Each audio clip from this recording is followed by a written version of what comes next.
The two ends, this is the sternal end of the clavicle. It is expanded in all direction. There is the lateral end, it is flattened above downwards.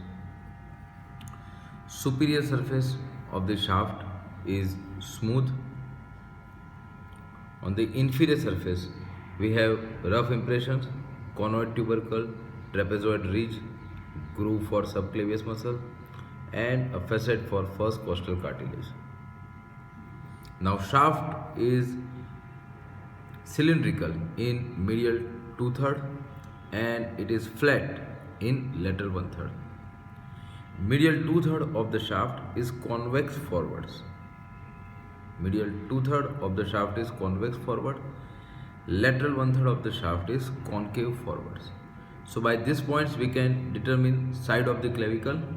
This is the sternal end medially, acromial end laterally, convex anterior surface medial 2/3, concave in lateral 1/3, superior surface smooth and inferior surface rough.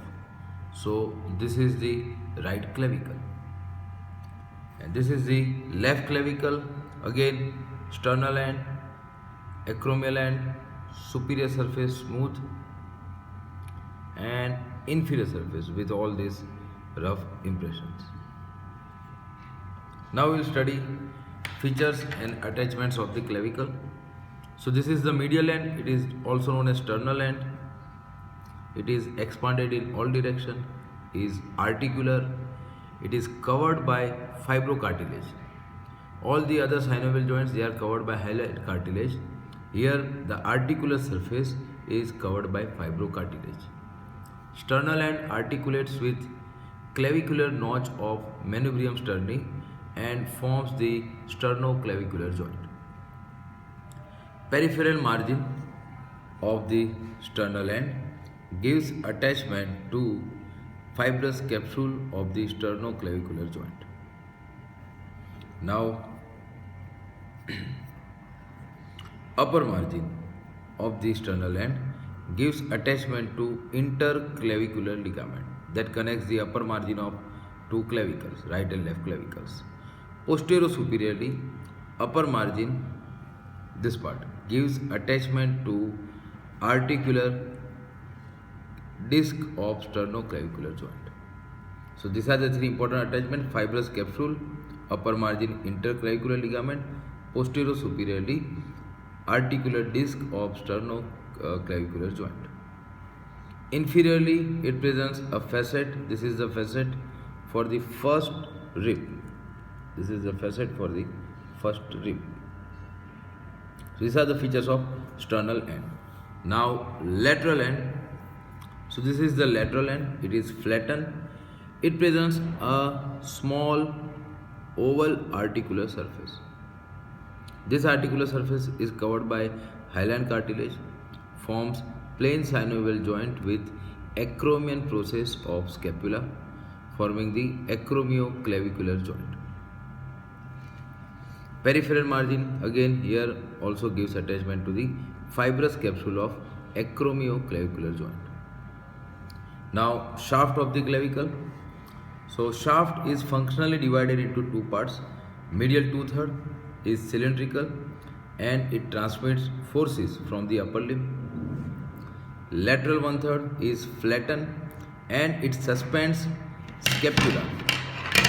It suspends scapula by the coracoclavicular ligament. So medial 2/3, it is cylindrical. It consists of four surfaces: anterior surface, superior surface, posterior surface and inferior surface. Anterior surface is convex. Medial half of anterior surface. Medial half of anterior surface gives origin to clavicular head of pectoralis major muscle. Superior surface, medial part of the superior surface, this part gives origin to clavicular head of sternocleidomastoid. Posterior surface is concave and smooth. It protects subclavian vessels and other structures, brachial plexus and other structures. Medially, close to the sternal and posterior surface, gives origin to few fibers of sternohyoid muscle. Relations are important for posterior surface. Medial part of the posterior surface is related to subclavian vein, internal jugular vein and beginning of superior vena cava. Whereas the lateral part of the posterior surface is related to subclavian artery and brachial plexus. Now inferior surface, this is the inferior surface. Inferior surface in the middle 1/3 presents a faint groove. This is the faint groove. This groove receives insertion of subclavius muscle. This groove is limited by anterior and posterior lips. These two lips gives attachment to anterior and posterior layer of clavipectoral fascia. So there is a groove for subclavius muscle and the lips gives attachment to clavipectoral fascia. Close to the sternal end, here there is a rough impression for costoclavicular ligament, that is between the first rib and medial end of clavicle. So this is the rough impression for costoclavicular ligament. So these are the features of the medial 2/3 of the shaft. Now lateral 1/3 of the shaft. So it is flattened. So it consists of subcutaneous superior surface, rough inferior surface, anterior border that is concave forwards, posterior border that is convex backwards.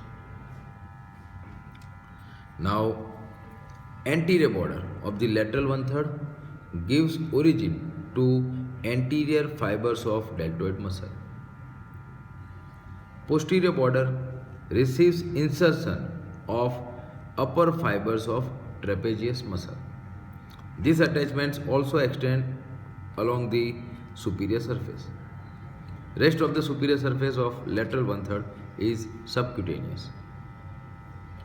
Inferior surface of lateral 1/3 presents a tubercle at the junction of medial 2/3 and lateral 1/3. This is the tubercle that is known as conoid tubercle. From the conoid tubercle there is a ridge.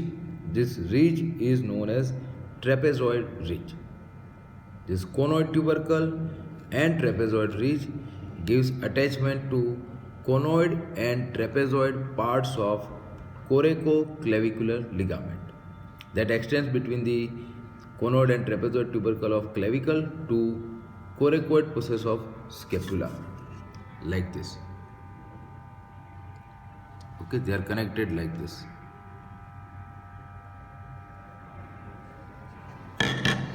Okay, so that completes the clavicle.